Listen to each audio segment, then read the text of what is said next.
Hello and welcome once again to Let's Play Steambot Chronicles. Last time we took Basil to get his base fixed by Dandelion. Wasn't that just dandy?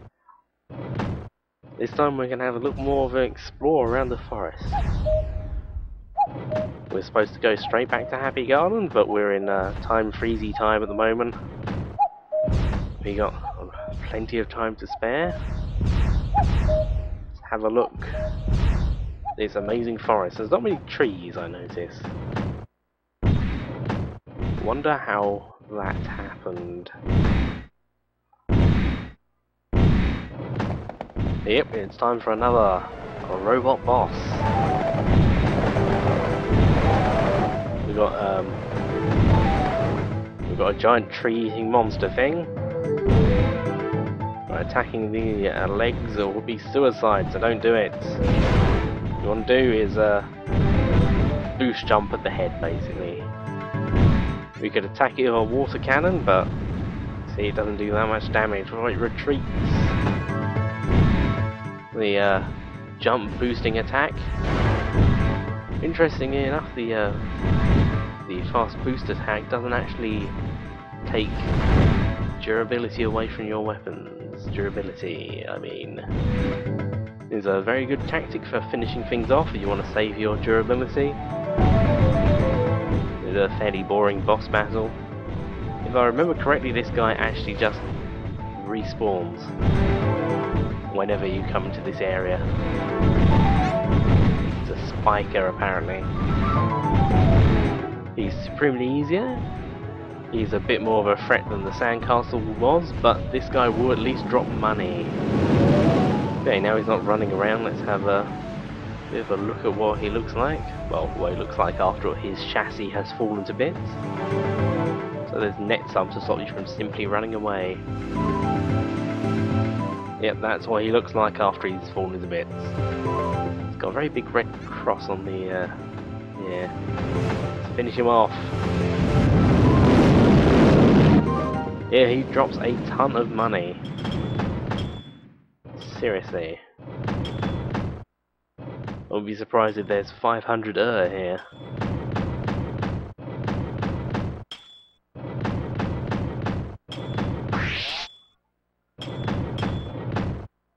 Oh no, wait.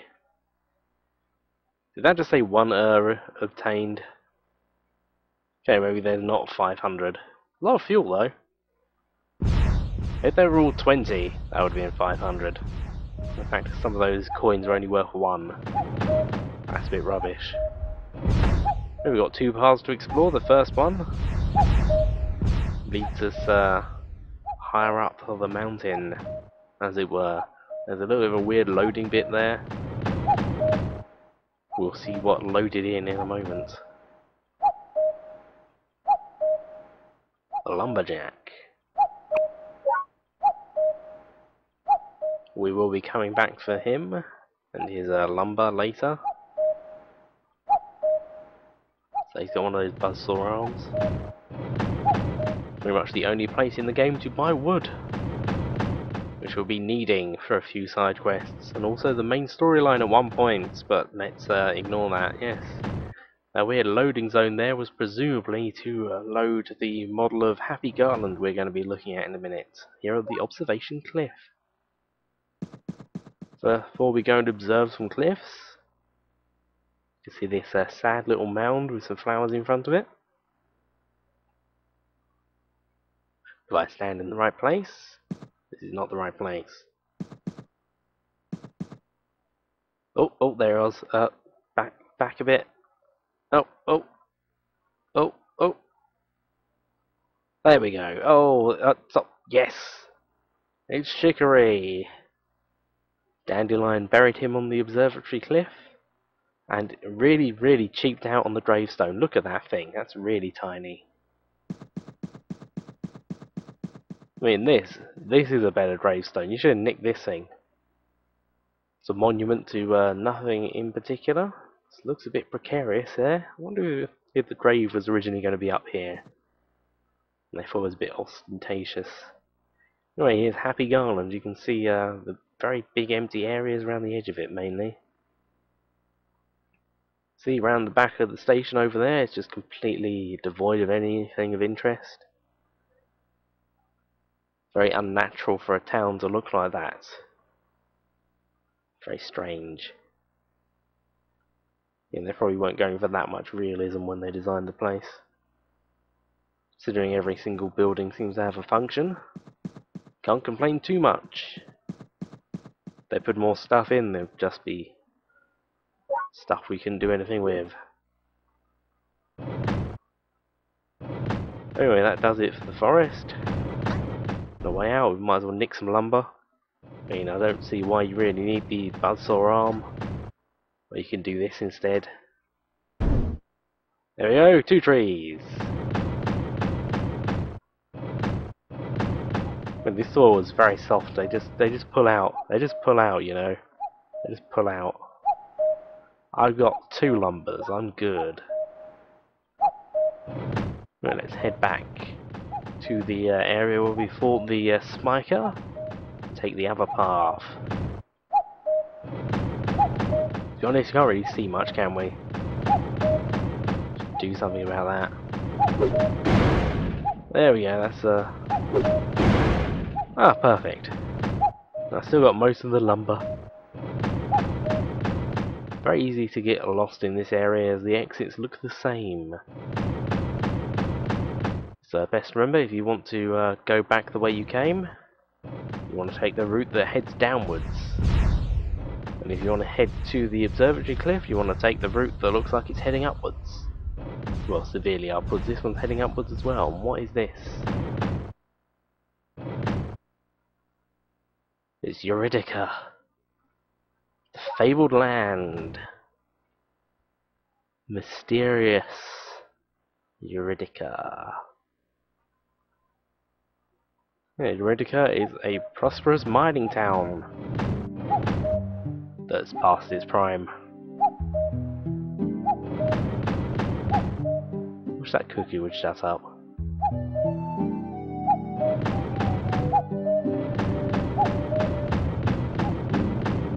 Ah, thank God. Oh, damn. Spoke too soon. Oh, you can climb all the way up here on these ladders, but there's nothing up here. No chests or anything, it's a waste of time.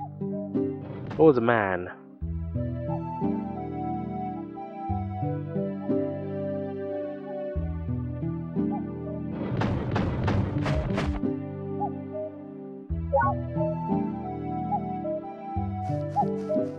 Eurydica's a bit depressing. There's all of 5 people living here.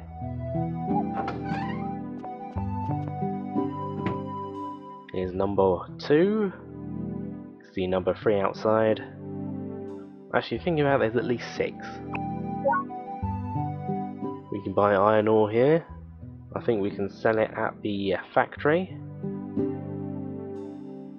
They also smelt iron bars apparently, but they don't sell them.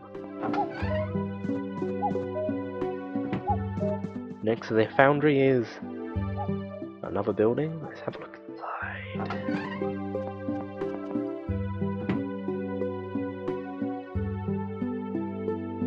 Looks like they don't need this second foundry room for anything anymore.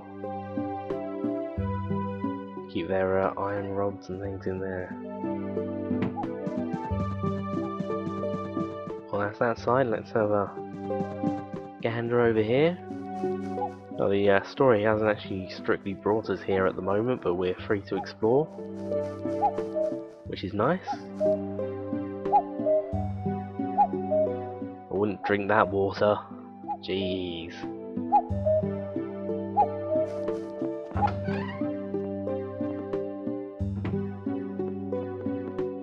Oh, nice little room here. There's nothing here though. Nobody lives here anymore by the looks of things. Actually, maybe they do. It's surprisingly undilapidated, that one. Now this is a place nobody lives anymore.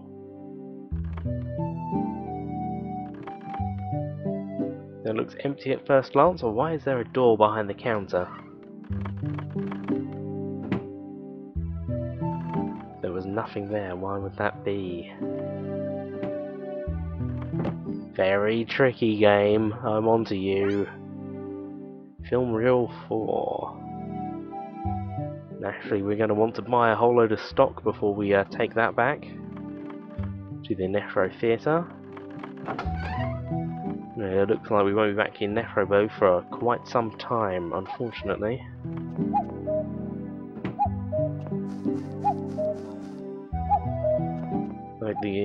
We might have a chance to go back in the next in-game day, but it's not looking hopeful at the moment.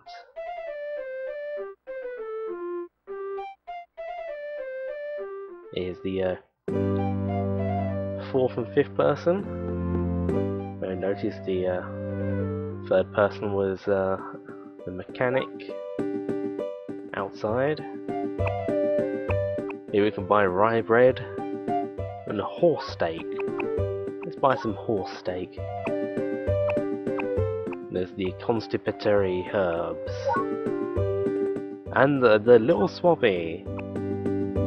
Well, the little swabby is an interesting item. Would you believe me if I told you that the little swabby was actually completely necessary if you want vanilla to have sex?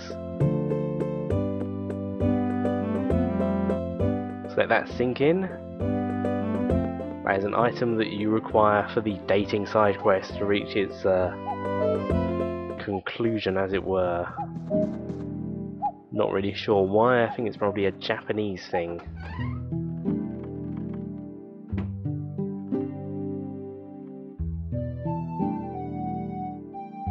So I haven't decided how best to show off the dating side quest. I think I'm letting the Fred choose which character to go after.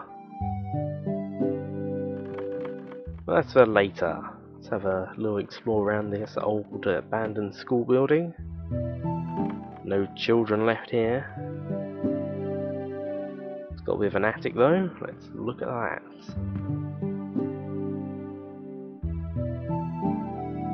Now it's dark up here.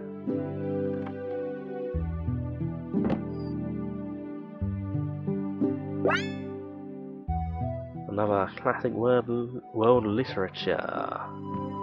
Found one last time as well. We're really collecting these things fairly quickly. I think that makes 5 we've found so far. Out of a possible 10.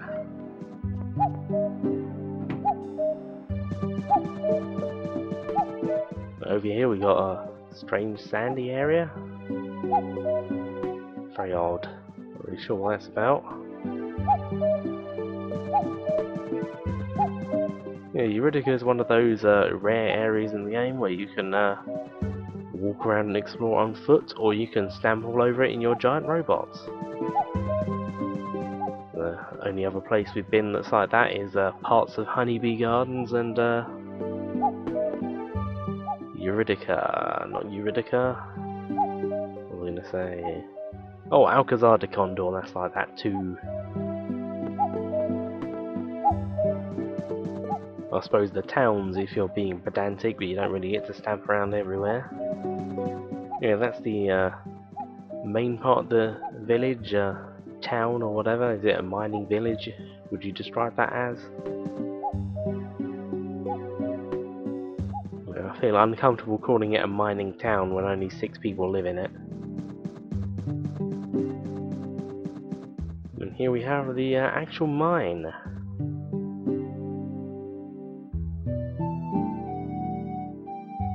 Very nice.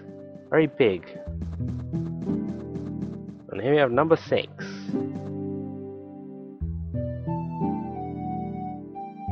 It's not Kane of the Carpet Mill, it's the Mining Man. Digging all he can. He's the Mining Man. He'll sell us some iron ore as well. Not sure if that's same price or more. He knows who we are because we are famous. Because of the newspaper.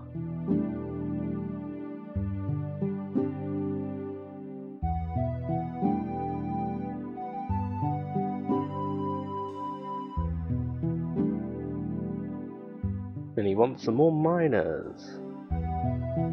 We've got contacts at the Happy Garden newspaper, the Urban Times, so we can easily fulfill his request. Sure, why not? We're naturally going to want to buy some stock in the mining operation here before we go ahead and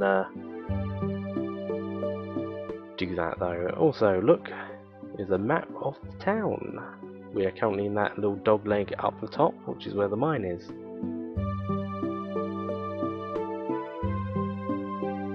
And in here, Vanilla will, of course, steal 8 from the poorest people we've met so far.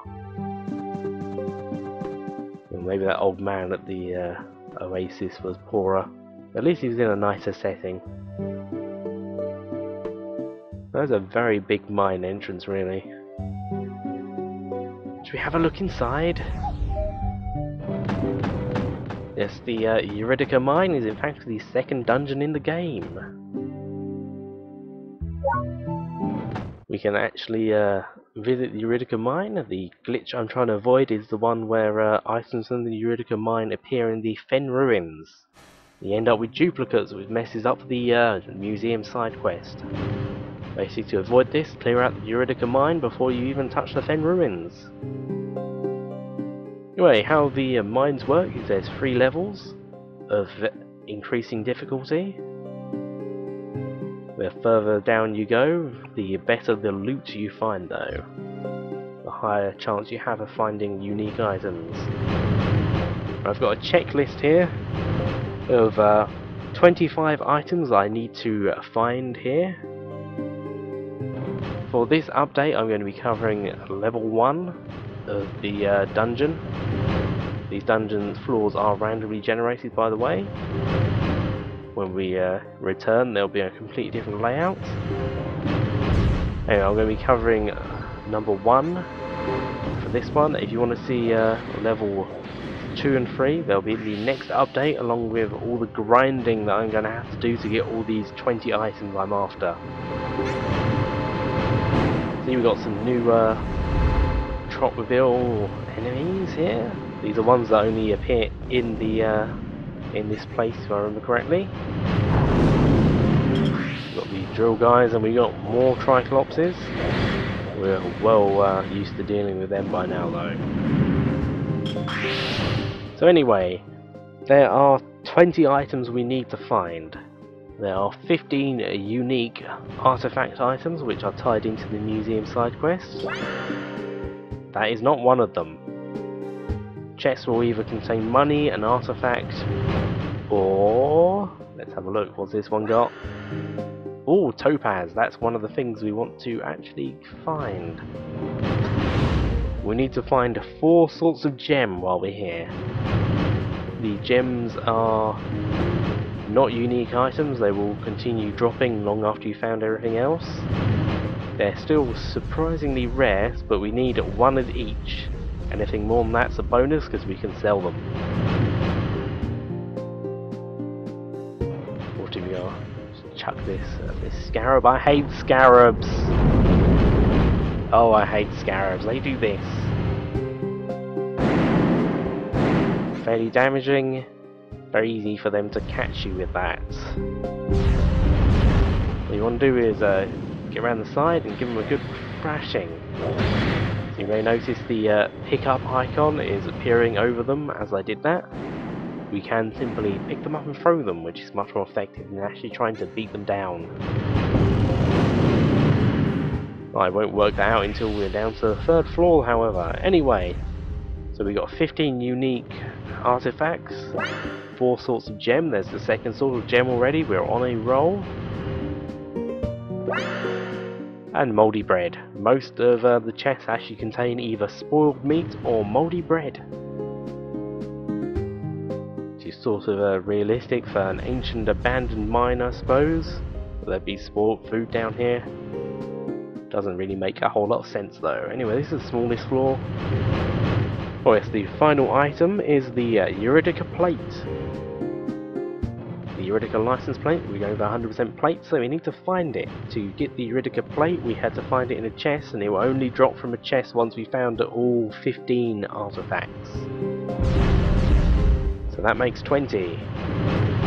That is our goal.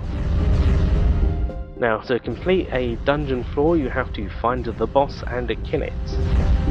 The way this works, though, is the boss is just as random as the rest of the dungeon. If you're very unlucky, you'll find the boss like in the first room. Spoiled meats, hooray! Right, the first two floors have one boss, and the final floor has a second boss.